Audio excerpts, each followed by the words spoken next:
Friends ఎలా ఉన్నారు? బాగున్నారు ఫ్రెండ్స్. ఇది పచ్చిమిరకాయల పులిహోర అన్నమాట. ఓన్లీ పచ్చిమిరకాయలతోనే చేసామన్నమాట ఫ్రెండ్స్. చూడండి, ముందుగా పచ్చిమిరకాయలు కడిగేసేసుకుని వాటికి ఘాట్లు పెట్టుకుని ఫ్రెండ్స్ దాన్ని సరిపడా ఆయిల్లో ఫ్రై చేసేసుకోవాలన్నమాట. చేసేసుకుని అది ఫ్రై అవుతుండగా ఫ్రెండ్స్ దాంట్లో పసుపు, సాల్ట్ వేసుకోవాలి. అది బాగా మీడియంలో ఫ్రై చేసుకోవాలన్నమాట. అది రెండు కూడా వేసుకుని ముందుగా ఏంటంటే చింతపండు నానబెట్టేసుకోవాలన్నమాట ఫ్రెండ్స్. నానబెట్టేసుకుని దాని యొక్క పులుసు దీంట్లో పోసుకోవాలన్నమాట ఫ్రెండ్స్. ఇది పచ్చిమిరకాయల్లో దీనికి ఏంటంటే తాలింపుకి ఏంటంటే ఎర్రకాయ పప్పు అంటే పల్లీపప్పు,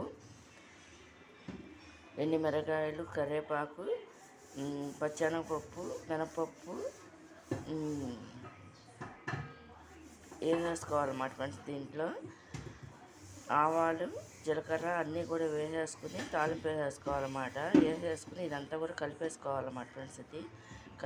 అంటే ఇది అంతా కూడా ఫ్రై అవుతుండగానే పొయ్యి మీద ఉండగానే చేయాలన్నమాట ఫ్రెండ్స్.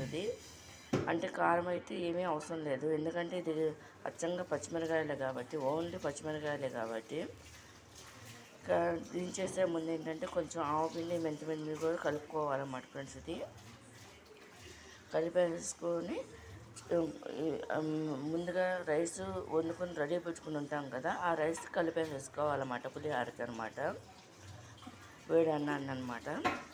ఇది మన ఇష్టం, ఏ టైంలో అయినా తినొచ్చు అనమాట.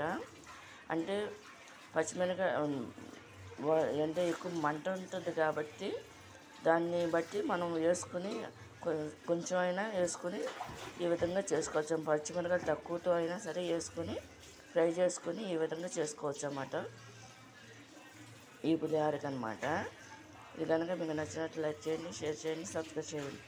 ఓన్లీ పచ్చిమిరకాయల పులిహోర అన్నమాట ఫ్రెండ్స్. ఇది కాయలతో అనమాట ఫ్రెండ్స్. అంటే ఇందులో ఎండుమిరకాయలు అంటూ వేయలే, ఎందుకంటే ఓన్లీ పచ్చిమిరకాయలే కాబట్టి. చూడండి, కనిపిస్తున్నాయి పచ్చిమిరకాయలు, కాయలు 1, 2. ఇది కనుక నచ్చినట్టు లైక్ చేయండి, షేర్ చేయండి, సబ్స్క్రైబ్ చేయండి ఫ్రెండ్స్. బాయ్.